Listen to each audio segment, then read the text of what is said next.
Voilà, que Dieu soit béni pour ces moments. Je voulais donner une suite un petit peu pour ceux qui ont suivi un petit peu les messages par Zoom. Non, je ne sais plus si c'était Zoom ou pas, je ne me rappelle plus. Non, Zoom, oui. Je vous avais parlé de l'homme qui avait été, il me semblait, le plus confiné, c'était Jean. On s'était arrêté sur un petit peu la vie de Jean et sur un verset au chapitre 1er du livre de l'Apocalypse. Et puis je vous avais dit que j'avais eu à cœur de voir les 7 églises de l'Apocalypse, les 7 périodes. Et on avait vu déjà la première période. Vous vous en souvenez? C'était laquelle? Allô? Il y a quelqu'un? C'était Éphèse, vous vous rappelez? Pour ceux qui suivaient les Zooms, voilà, Éphèse. Donc Éphèse, c'est la première période. Première période de l'histoire de l'Église. Il y a les 7 églises, c'est les 7 périodes de l'histoire de l'Église. Éphèse, c'est la période qu'on appelle apostolique. C'est un peu fort, hein? J'ai un peu trop de retour. Donc, période apostolique qui a une durée d'une 100aine d'années. Et Jean, donc, c'était le dernier des apôtres, puisque c'était le plus jeune. Et l'histoire raconte que Jean est mort centenaire aussi. Hein? On a une centenaire dans l'Église. Hein? 103 ans, c'est ça? Hein? Madame Ruffiot, voilà. Elle a dépassé Jean, dites, vous vous rendez compte? Donc ça, c'est la période dite apostolique et qui correspond à l'église d'Éphèse. On va voir la deuxième période qui correspond à l'église de Smyrne. Quand on lit Apocalypse chapitre 2, verset 8 à verset 11, on va le lire. Là, il est question d'une autre période qui sera un peu plus longue. On va le lire, hein, qui sera un peu plus longue. Elle a environ plus de 200 ans, la période, et on va regarder un petit peu ce que le Seigneur a révélé à Jean, et on va en tirer un enseignement ensemble. Alors, Apocalypse chapitre 2, verset 8. Je disais tout à l'heure à Jean-Marc et à Valérie, c'est passionnant quand on regarde ensuite le panorama des 7 périodes, là, des 7 églises. On voit bien que c'est le livre qui est inspiré, qui a vraiment une suite jusqu'au retour du Seigneur. Voilà, verset 8. Écrit à l'ange de l'église de Smyrne, voici ce que dit le premier et le dernier, celui qui était mort et qui est revenu à la vie. Je connais ton affliction et ta pauvreté, bien que tu sois riche, et les calomnies de la part de ceux qui se disent juifs et ne le sont pas, mais qui sont une synagogue de Satan. Ne crains pas ce que tu vas souffrir. Voici le diable jettera quelques-uns d'entre vous en prison, afin que vous soyez éprouvés, et vous aurez une tribulation de 10 jours. Sois fidèle jusqu'à la mort, et je te donnerai la couronne de vie. Que celui qui a des oreilles entende ce que l'Esprit dit aux églises. Celui qui vaincra n'aura pas à souffrir la seconde mort. Amen. Voilà, donc là, il est question de cette période, cette église. Alors, dans cette période, bien sûr, le Seigneur s'adresse aux églises. Hein, je disais qu'il y a une durée à peu près de 250 années. On va regarder un petit peu l'historique de cette église. Cette église est appelée aussi, et c'est important, on va le voir tout à l'heure, l'église de l'affliction, l'église de la tribulation et l'église de la souffrance. D'ailleurs, c'est ce qu'on retrouve, affliction, souffrance et tribulation. On pourrait rajouter même épreuve. Et alors que je priais encore cet après-midi en regardant ces quelques versets, puis mes notes, épreuve, affliction.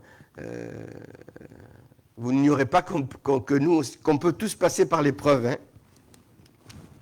Et on sait de quoi on parle avec mon épouse, parce que, on a connu une épreuve. Hein. Ça a été difficile. On pensait que ça allait durer 5 jours, et ça fait plus de 5 mois. Hein. L'intervention, elle devait durer 5 jours. Au bout de 5 jours, vous serez dehors, impeccable. Et puis, il y a eu complications. Donc c'est l'épreuve. Mais là, il est question donc de cette église qui est l'église de l'affliction, l'église de la souffrance et qui est aussi l'église de l'épreuve. Aujourd'hui, cette ville s'appelle plus Smyrne, mais elle s'appelle Izmir. C'est la 3e ville de la Turquie. Ça, c'est un petit peu l'historique. C'est la 3e ville de la Turquie qui compte 2 800 000 habitants. Alors la Turquie, en ce moment, on en parle. Hein. Je ne sais pas si vous suivez les infos. Hein. On en parle parce que l'Église, bon, c'est l'Église orthodoxe, mais on sait ce qu'elle est devenue. Elle est devenue une mosquée. Là, dernièrement, là, il y a ces derniers jours, et ça a été terrible. Hein. Je tenais juste quand même simplement à le souligner. Smyrne, on va le voir sur la carte. Smyrne est appelée aussi la porte de la mer Égée. Voilà. Je voulais juste vous situer. Dans ce rayon-là, il y a les 7 églises de l'Apocalypse. Alors, on avait vu Éphèse, c'est pas loin, environ une trentaine de kilomètres. Éphèse, on l'avait vu, donc c'est la première période. Et là, on voit Smyrne. Ensuite, vous avez Pergame, on verra Pergame, Thyatire. Après, Sardes. Normalement, il y a Philadelphie et Laodicée. Vous voyez, dans ce rayon-là, de cette région de la Turquie, il y a les sept églises. Donc, vous voyez, c'était juste pour vous situer. Il faut savoir que Smyrne était une ville portuaire, on va le voir tout à l'heure, qui était très riche. Et donc, là, dans cette ville très riche, bon, je vais un peu plus vite, hein, je disais qu'il y avait à peu près 2,5 millions de 2,8 millions habitants. Izmir, hein, c'est Izmir, voilà. Je disais que c'était une ville très riche parce qu'il y avait un temple dédié à Tibère, et ça c'est important, c'est un point que je voulais souligner, à Tibère, et il fallait que dans cette ville, tout le monde devait se prosterner devant aller dans ce temple, devait se prosterner, etc. Et puis, les chrétiens, eux, ils se sont opposés, ils ont refusé. Ça me faisait penser à ce texte qu'on retrouve dans Romains chapitre 12, verset 2, où l'apôtre Paul dit « Ne vous conformez pas au siècle présent, mais soyez renouvelés par l'intelligence afin que vous discerniez quelle est la volonté de Dieu, celle qui est bonne, agréable et parfaite. » Et ils se sont pas conformés. Et le chrétien, il ne se conforme pas au siècle présent. Hein, ils se sont opposés, et bien sûr, ils ont connu ces temps d'affliction, ces temps d'oppression, ces temps d'épreuve et ces temps de souffrance. C'est quand même important à souligner. Alors, je ne sais pas si vous le savez, peut-être que vous l'avez déjà entendu, mais il y a 2 églises parmi les 7 églises à qui le Seigneur ne fait pas de reproches. C'est l'église de Smyrne, cette église-là, et l'église d'Éphèse. Je voudrais quand même tirer un enseignement. Ça veut dire quoi, ça? En réfléchissant, je me dis, mais ça veut dire que le Seigneur peut aussi, à nous, ne pas nous faire des reproches. Si Dieu n'a pas fait de reproches à cette église, cela veut dire que pour nous aussi, dans notre enseignement, Dieu peut ne pas nous faire des reproches. Et des exemples dans la parole de Dieu, il y en a. Ça a été souligné il y a quelques jours par notre pasteur dans Matthieu chapitre 25, où il est question de la parabole des talents. Ça m'est venu de suite à l'esprit. Quand il est question des 5 talents, 2 talents et 1 talent, 5 talents, il en a rapporté 5 autres. Et qu'est-ce que dira le Seigneur? Aucune reproche. Entre, bon et fidèle serviteur, entre dans la joie de ton maître. Pour celui qui avait 5 talents, 2 talents, et pour j'allais dire le feignant, hein, eh bien, hein, on sait, tu es paresseux, etc., etc. Mais donc, Dieu peut, et ça c'est une bonne nouvelle, Dieu peut ne pas nous faire de reproches. Alors bien sûr, il y a eu les conditions, hein, ils ont connu l'affliction, ils ont connu la souffrance, ils ont connu la tribulation. Je pensais encore dans ce même chapitre 25 de l'évangile de Matthieu, vous savez, quand il est question d'une autre parabole, où il est question des brebis et des boucs, et quand il dira aux brebis, venez vous qui êtes bénis de mon Père, aucune reproche. Aucune reproche. Et quand il dira au bouc, eh bien vous, allez sur la gauche, mais il dira aux brebis, vous êtes bénis de mon Père. Amen. Je pensais encore à ce texte qu'on trouve dans Matthieu chapitre 5, verset 48. Quand Jésus dit en conclusion, soyez donc parfait, comme votre Père Céleste est parfait. Pas de reproche. Soyez donc parfaits. Est-ce que c'est possible, ça? Si c'est écrit, c'est que c'est possible. Donc, pas de reproche. Soyez donc parfaits comme votre Père Céleste est parfait. Bien sûr, il y a des conditions. Quand on lit dans Matthieu chapitre 5 et les versets qui précèdent, on va les lire. Ah là là, qu'est-ce qu'il a dit le pasteur? Matthieu chapitre 5, ne serait-ce que verset 38, vous avez appris qu'il a été dit œil pour œil et dent pour dent, ça c'est la loi, mais moi je vous dis de ne pas résister aux méchants. Si quelqu'un te frappe sur la joue droite, présente-lui aussi l'autre. Il n'y aura pas de reproche là. Amen. Verset 43, vous avez appris qu'il a été dit, tu aimeras ton prochain et tu haïras ton ennemi. Ça c'est la loi. Mais moi je vous dis, aimez vos ennemis, bénissez ceux qui vous maudissent, faites du bien à ceux qui vous haïssent, et priez pour ceux qui vous maltraitent et qui vous persécutent, afin que vous soyez fils de votre Père qui est dans les cieux. Verset 46, si vous aimez ceux qui vous aiment, quelle récompense méritez-vous? Les publicains n'agissent-ils pas de même? Si vous saluez seulement vos frères, que faites-vous d'extraordinaire? Les païens n'agissent-ils pas de même? Soyez donc parfaits, comme votre Père Céleste est parfait. Sur toute la période, on ne va pas tirer un pourcentage, mais sur toute la période de l'histoire de l'Église, il n'y a qu'à 2 églises que le Seigneur ne fait pas de reproches. Soyez donc parfaits comme votre Père Céleste est parfait. Je pensais aussi à ce texte, aussi dans l'épître de Jacques. Jacques chapitre 3, Jacques chapitre 3, il parle de quoi, vous savez? De ce petit membre indomptable. Et il dit ceci, juste le verset 2, hein? Je ne vais pas parler de la langue. Voilà, je sais que vous en avez tous une. Nous branchons tous de plusieurs manières. Si quelqu'un ne branche point en parole, c'est un homme parfait, capable de tenir capable de tenir tout son corps en bride. Il dit, nous branchons tous. Si quelqu'un ne branche pas en parole, il n'y aura pas de reproche. Si tu ne branches pas en parole, tu es un homme parfait. Est-ce que c'est possible de ne pas brancher en parole? Dites-moi, est-ce que c'est possible? Oui ou non? Oui, c'est possible, puisque c'est écrit. C'est possible, il n'y aura pas de reproche. Alors après, on sait, et bien sûr, il dit ceci, si quelqu'un ne branche pas en parole, c'est un homme parfait. Amen. Parfait aux yeux de Dieu. Hein? Nous, on n'est pas parfait. Mais on est parfait comment? Pourquoi on est parfait? Je m'adresse à des parfaits, là. Hein? Oh. Je m'adresse à des parfaits, là. C'est pas nous, hein. Mais c'est parce qu'il y a le médiateur entre Dieu et nous, et Dieu nous voit parfaits au travers de quoi on l'a loué, au travers du sacrifice, au travers de Jésus. Amen. Non pas qu'on est parfait, qu'on est meilleur que les autres. Le Seigneur a choisi les pires. Mais maintenant, on est parfait. Amen. On est parfait aux yeux de Dieu. Donc nous branchons tous de plusieurs manières. Mais si quelqu'un ne branche pas en parole, c'est un homme parfait.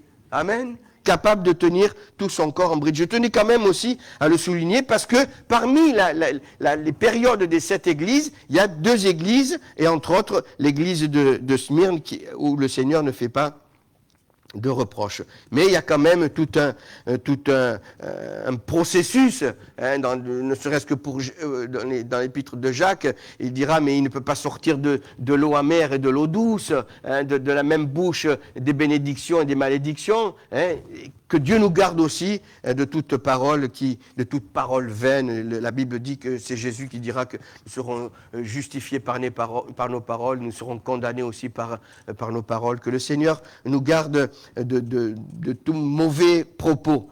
On continue, verset 8. Alors juste un bref rappel, je l'avais rappelé déjà concernant l'église d'Éphèse, quand il dit « écrit à l'ange ». L'ange, en grec, c'est celui qui annonce la parole de Dieu, c'est celui qui apporte l'enseignement. Voilà, pendant cette période de plus de 200 ans, il y a eu des serviteurs de Dieu et le Seigneur les a appelés des anges. Voilà, vous avez un ange devant vous. J'ai un ange devant moi. Ce qui annonce la parole de Dieu, hein. Voilà, c'est la définition en grec du mot ange, celui qui annonce la parole de Dieu. Je le souligne parce qu'il y a une suite dans le verset 8. Regardez, voici ce que dit le premier Et là, moi, ça m'a interpellé quand je faisais une petite recherche de cette période-là. Voici ce que dit le premier et le dernier, celui qui était mort et qui est revenu à la vie. C'est qui? C'est Jésus.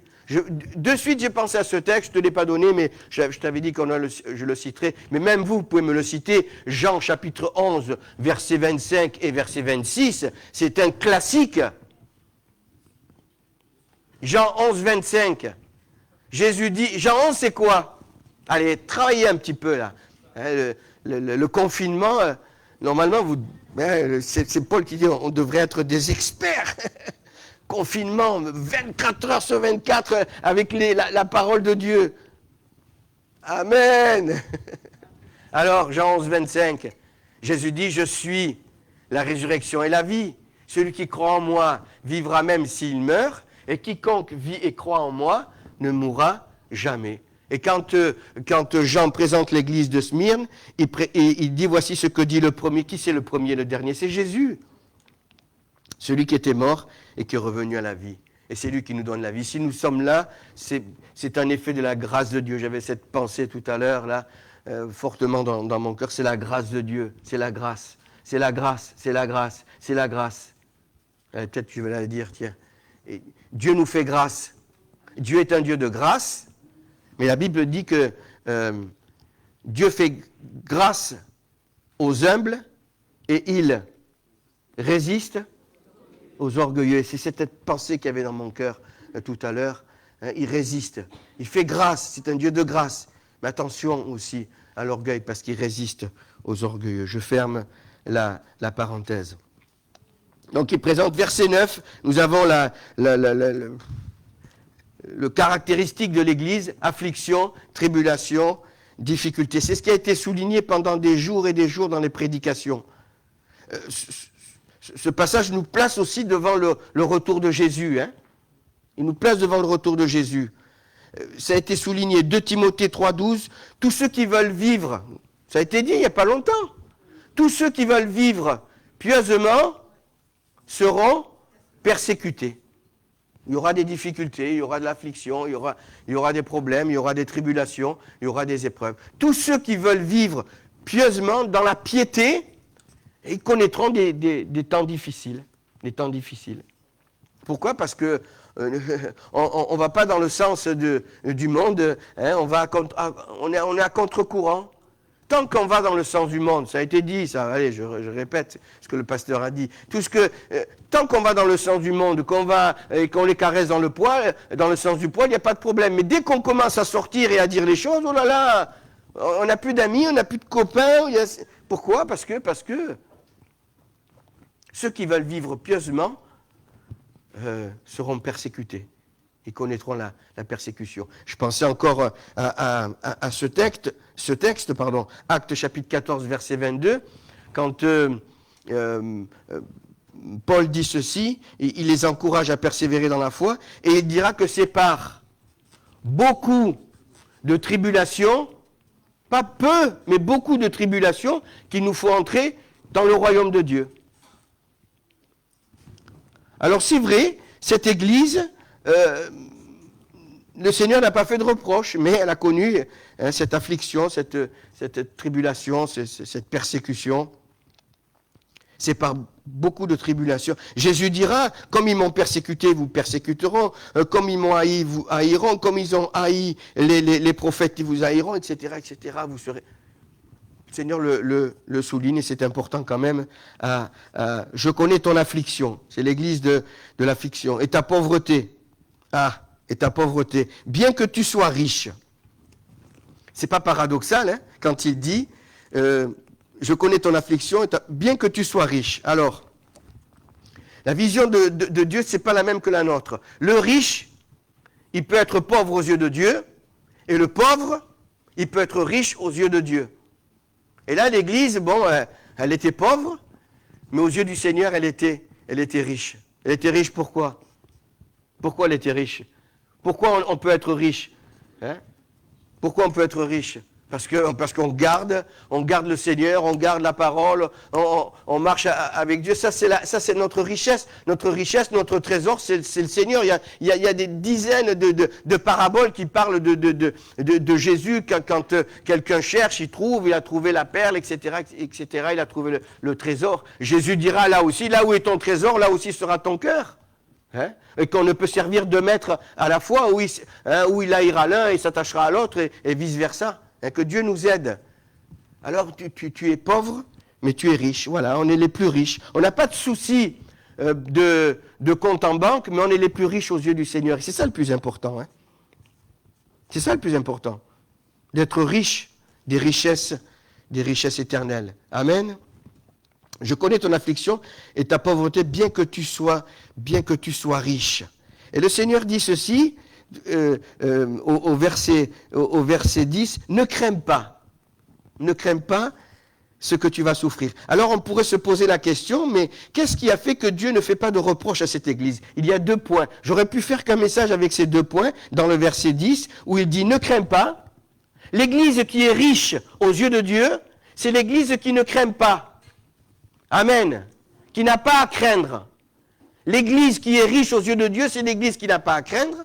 Et l'Église qui est riche aux yeux de Dieu, c'est celle qui est fidèle. Sois fidèle jusqu'à la mort. Ne crains pas et sois fidèle. Amen. Ne crains pas et sois fidèle. Ça, c'est l'Église à qui le Seigneur ne fera pas de reproche. Ne crains pas et sois fidèle. Et sois fidèle dans tout ce que la parole de Dieu nous enseigne concernant la fidélité. Ça, c'est important. Ne crains pas. Ne crains pas. Les Marseillais disent, nous, on craint, je ne dirai pas la suite, hein, mais on craint personne. Voilà.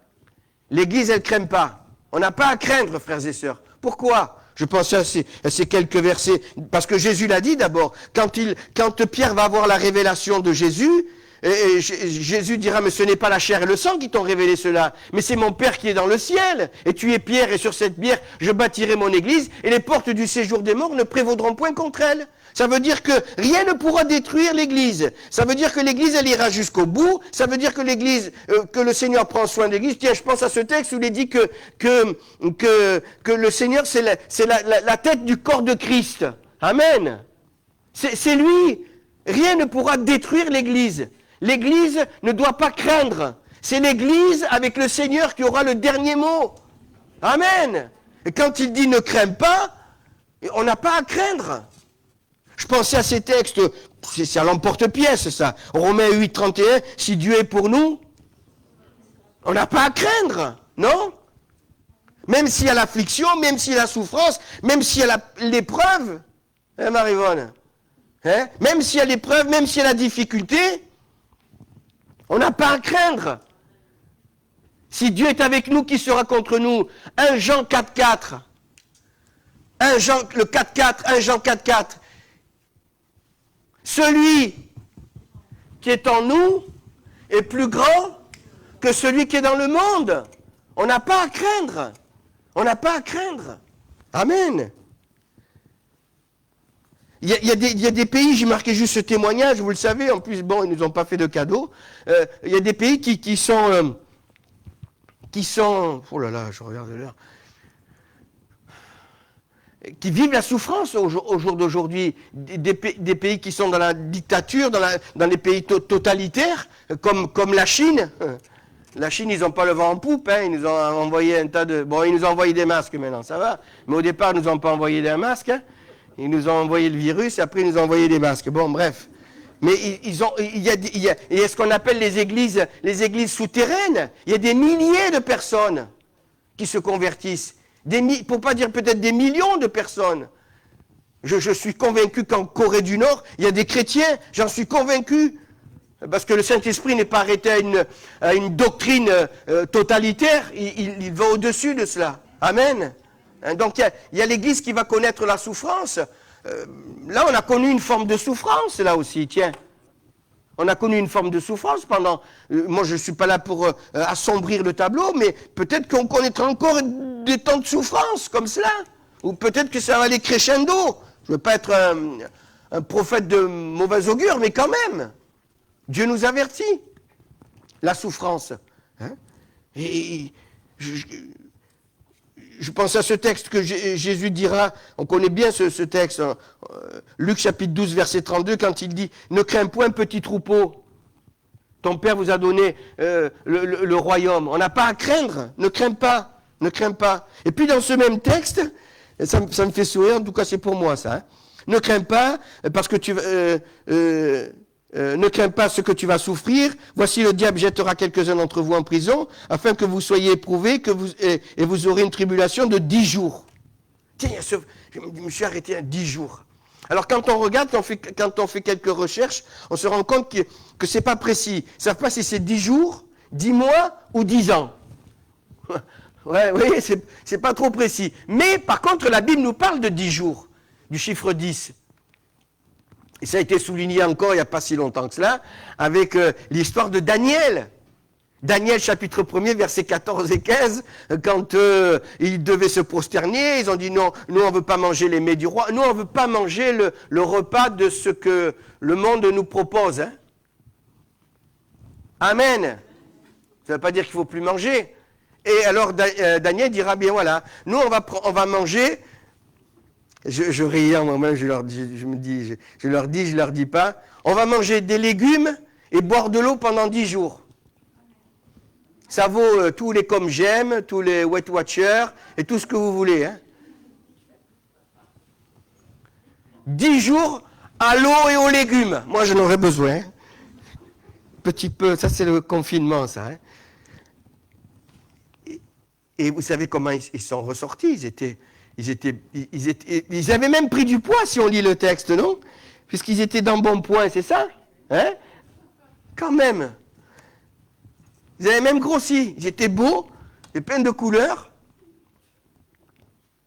Mais ça a été pendant 10 jours. Ça a été pendant 10 jours. Hein. Et ensuite, on sait que Dieu va les qualifier, il va leur donner une intelligence au-dessus. Ils vont faire pleinement confiance au Seigneur. Eux aussi, ils vont connaître des temps de souffrance et des temps d'affliction, de difficulté et d'épreuve. Hein. L'un sera jeté dans la fosse au lion, les 3 autres, ils seront jetés dans la fournaise ardente, chauffés 7 fois plus, et le Seigneur sera au milieu. Amen. J'aime cette image. Allez, j'ouvre une parenthèse, hein, excusez-moi, mais c'est surtout l'image des 3, Shadrach, Meshach et Abednego. Ils sont dans la fournaise, ils regardent, ils envoient un 4e. Ça veut dire que des fois on passe dans la fournaise, hein, mais c'est vraiment la fournaise, on ne sait plus comment faire. Ça vous est déjà arrivé? On ne sait plus comment faire. À telle épreuve, ceci, cela, on est épreuve sur épreuve, difficulté sur difficulté, à se poser même des questions. Est-ce que le Seigneur... Non, le Seigneur ne nous abandonne pas, il est avec nous. Amen. C'est peut-être nous. Mais dans cette fournaise qui est vraiment symbole de la difficulté, la grosse difficulté, eh bien, il y avait un homme qui avait le visage d'un fils de Dieu, c'était Jésus. Amen. Que Dieu soit béni. Quelle que soit la fournaise, mon frère, ma soeur, quelle que soit la difficulté, Dieu est avec nous. Amen. On n'a pas à craindre que le Seigneur soit béni. Soit béni. J'avais pris aussi l'exemple du livre de l'Exode. Pharaon, le nouveau Pharaon n'a pas connu Joseph, il a eu peur, et il est dit, chapitre 1er, verset 12, plus on les persécutait, et plus ils se multipliaient. Amen. Ça devrait nous arriver à nous. Hein. Je le disais, le frère, notre pasteur le disait aussi, il le disait jeudi, on est triste, on pensait que ça allait se bousculer au portillon. Et là, au plus ils étaient persécutés, au plus ils se multipliaient. Si on avait dû mettre un local à l'époque des Hébreux, là, en esclavage, mais ils auraient rempli le local de suite. Amen. Ils se multipliaient. Il faut se multiplier, hein. Pas que physiquement. Nous, on s'est multiplié physiquement, on en a eu 4. Mais bon, mais c'est spirituellement, avoir les douleurs de l'enfantement. Amen. Pouvoir donner vie à un frère, un nouveau frère, une nouvelle sœur, hein, que Dieu soit béni. Hein. Amen. Et j'avais pris ces exemples aussi de difficultés quand même. Je relisais Actes chapitre 8. Saul avait approuvé, verset 1er, le meurtre d'Étienne, et il y eut ce jour-là une grande, pas une petite, Acte 8.1, une grande persécution. Il est dit qu'il ravageait les églises. Il rentrait dans les lieux de culte. Quand il savait qu'il y avait des chrétiens, c'est comme si quelqu'un rentrerait et essaierait de nous faire du mal. Il ravageait les églises.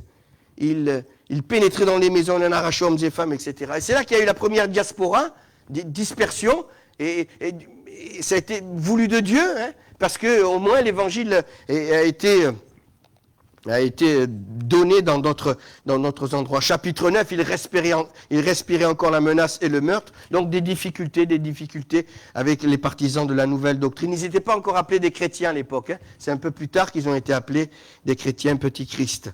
Voilà. Que Dieu soit béni. Je reviens, si vous voulez, quelques instants au verset 9, parce qu'il y a quelque chose là qui m'a aussi interpellé, c'est quand il dit « Je connais ton affliction et ta pauvreté, bien que tu sois riche », et les calomnies de la part de ceux qui se disent juifs et ne le sont pas, mais qui sont une synagogue de Satan. Il faut savoir qu'à cette époque-là, les chrétiens de Smyrne savaient qu'il y avait des juifs, et ils s'étaient dit, puisqu'ils sont monothéistes, c'est-à-dire qu'ils ont qu'un Dieu, on va essayer de s'approcher. Ça, c'est l'histoire. Hein. On va essayer de s'approcher d'eux, puisqu'ils ont qu'un Dieu, le même Dieu. Mais ces Juifs-là se sont opposés, et ces Juifs-là les ont maltraités. C'est pour cela que le Seigneur les appelle, d'abord qu'ils se disent Juifs, il est dit ceci, ils se disent Juifs et ne le sont pas, mais qui sont une synagogue de Satan. Une synagogue de Satan, les calomnies. Hein, c'est terrible ça. Un petit peu comme avec l'époque du Seigneur. Hein. Jésus a eu toujours des difficultés avec ces hommes religieux, avec les pharisiens. Il y a plusieurs reprises, il les a repris, il leur dira, mais vous faites tout pour l'apparence, etc. D'ailleurs, j'avais relevé, il me semble, ce texte dans Matthieu 23, 14, juste un verset où il est dit ceci, verset 14, « Malheur à vous, scribes et pharisiens hypocrites, parce que vous dévorez les maisons des veuves et que vous faites pour l'apparence de longues prières. À cause de ça, vous serez jugés plus sévèrement. » Il multiplie les paroles, dira Jésus dans Matthieu chapitre 6. Et il les appelle ceux qui se disent juifs, ils ne le sont pas. J'avais relevé ce texte qu'on connaît bien dans Romains chapitre 2, verset 28, quand il dit que le juif, ce n'est pas celui qui est dans l'apparence, ni dans la chair, mais le juif, c'est celui qui est dans le cœur. Et la circoncision, ce n'est pas la circoncision de la chair, mais c'est celle du cœur avec l'esprit, etc., etc. Et là, il va reprendre le Seigneur. Donc, Paul dit ceci, ça a été souligné il n'y a pas longtemps aussi, 2 Timothée chapitre 3, ils auront l'apparence de la piété. Dans les derniers jours, les hommes seront égoïstes, amis de l'argent, fanfarons, hautains, blasphémateurs, et ils auront l'apparence de la piété, mais ils vont renier ce qui en fait la force. Et livré à Satan, quand il parle de synagogue de Satan, on retrouve aussi cette expression, vous le lirez à la maison, dans 1 Timothée 1,20, où il est question je les livrais à Satan. Ça voulait dire à l'époque qu'ils étaient exclus de l'Église. Voilà, allez, je ferme la parenthèse. Et il dit, sois fidèle jusqu'à la mort, jusqu'au bout. Hein. Ça, c'est ce qui caractérise cette Église. Elle restera fidèle, même avec l'affliction et la tribulation. Conclusion. Je m'arrête sur la signification de Smyrne. C'est intéressant. La signification de Smyrne. Je disais tout à l'heure que c'était une ville portuaire, donc la porte de la mer Égée, tout le monde passait par là, hein, et c'était donc un port où transitaient beaucoup de choses. Et entre autres, ce qui transitait le plus, c'était la myrrhe. Smyrne, en grec, veut dire myrrhe. Alors là, j'ai trouvé encore myrrhe. Pas le myrrhe pour frotter. La myrrhe. La myrrhe, c'est une essence qui était retirée d'un petit arbuste en Arabie, et on faisait du parfum. D'ailleurs, on le retrouvera tout à l'heure dans la composition du parfum avec l'huile d'onction. Et cette essence aussi servait à anesthésier. C'était un antidouleur de l'époque. C'était pas le Doliprane ou Dafalgan, c'était la myrrhe, la myrrhe. Et ce nom de Smyrne, ils ont donné le nom de Smyrne parce que il y avait cette affluence-là qui transitait, hein, et qui a fait que cette ville soit riche. La myrrhe. Moi, de suite, j'ai pensé à Jésus. Hein. Marc chapitre 15, verset 23. Jésus va refuser le vin mêlé de myrrhe. Pourquoi? Parce que c'était un anesthésiant. Et cet après-midi, j'étais dans le bureau, je bénissais le Seigneur. Hein. Il n'a pas voulu d'antidouleur. Il a été jusqu'à la mort. Il dira tout est accompli. Amen. Et je disais, dans ma prière cet après-midi, je dis, merci Seigneur. Tu as été jusqu'au bout. Tu n'as pas eu besoin. Tu n'as pas voulu de prendre quelque chose pour la douleur. Il s'est chargé de nos douleurs. Et le châtiment qui nous donne la paix est tombé sur lui. Et c'est par ses meurtrissures que nous sommes guéris. Amen. Et il a refusé la myrrhe. Dans Matthieu chapitre 2, les mages sont venus et ils avaient des présents. On ne sait pas si c'était 2 ou 3, ils étaient au moins 2, sûr. Et ils vont présenter les présents. Et qu'est-ce qu'il y avait dans les présents? Il y avait de l'or, de l'encens et de la myrrhe. Et là aussi, c'est symbolique, c'est les souffrances de Christ. Dans Jean chapitre 19, versets 39 et 40, il est question de la myrrhe, Nicodème et Joseph d'Arimathée, quand ils vont prendre le corps, ils vont l'embaumer de myrrhe. Et ça nous parle des souffrances pour l'humanité. Et là aussi, il y avait la myrrhe. Et pour terminer, Exode chapitre 30, verset 23. Alors ça, c'est, excusez-moi l'expression, c'est la cerise là. Exode chapitre 30, là aussi, il est question de la myrrhe. Et puis après, je laisserai la place à notre pasteur. Exode chapitre 30, verset 23. Même verset 22, c'est Dieu qui parle à Moïse, il lui dit ceci. L'Éternel parle à Moïse et dit, prends des meilleurs aromates, 500 cycles de myrrhe. C'était le maximum, la quantité maximale. 500 cycles de myrrhe, de celle qui coule d'elle-même, la moitié, soit 250 cycles de cinnamome aromatique, 250 cycles de roseau aromatique, etc., etc. Verset 25, tu feras avec cela une huile pour l'onction sainte, composition de parfum selon l'art du parfumeur, ce sera l'huile pour l'onction, tu en oindras, etc., etc. Tout était oint, tout était oint. Mais ce qui m'a le plus touché, c'est dans le verset 23, quand il dit prends des meilleurs aromates, 500 cycles de myrrhe, de celle qui coule d'elle-même. Amen. Quand ça coule de soi-même, d'elle-même, c'est différent. Hein? Amen. Il faut que ça coule. Amen. Il faut que l'onction, elle coule. Il faut que la présence de Dieu, elle coule. Gloire à Dieu. Et bien sûr, après, tout était oint. Hein? Le tabernacle, les ustensiles, tout était oint. Hein? Que Dieu vienne nous oindre. Hein? Que ça coule dans les louanges. Amen. Je crois qu'on n'a pas à se forcer. Dieu a fait de notre corps le temple du Saint-Esprit. On n'a pas à se forcer. Il faut que ça coule. Moi, je pensais tout à l'heure aux dons spirituels. Là aussi, il faut revenir aux dons. Hein. Et le confinement, il n'y a pas eu trop de dons. Et puis là, oula. Hein? Seigneur, renouvelle-moi dans les dons spirituels. Il faut que ça coule. Gloire à Dieu. C'est David qui pouvait dire, tu oins d'huile ma tête. Ça coule. Hein? Et tu oins d'huile ma tête et ma coupe déborde. Dans d'autres psaumes, il est question de l'huile qui coule sur la barbe d'Aaron. C'est là que Dieu envoie la bénédiction. Gloire à Dieu. Il faut que ça coule, mes frères et mes sœurs. Que Dieu... Voilà ce que je voulais partager avec vous concernant cette période de l'église de Smyrne. Une période où le Seigneur ne fait pas de reproches. Gloire à Dieu. On va prier si vous voulez. Merci Seigneur pour tes bienfaits. Merci pour tes bontés. Merci pour ton amour. Garde-nous, Seigneur, fais de nous être à l'exemple de cette Église qui a connu ces temps d'affliction, mais à qui tu n'as pas fait de reproches, Seigneur. Et je te prie de bénir notre Église. Au nom de Jésus, merci pour tout ce que tu fais. Garde-nous dans ta paix, garde-nous dans ta parole. Viens nous la révéler, que ça coule, Seigneur. Que l'huile du Saint-Esprit coule dans nos cœurs et dans nos vies. Au nom de Jésus. Amen.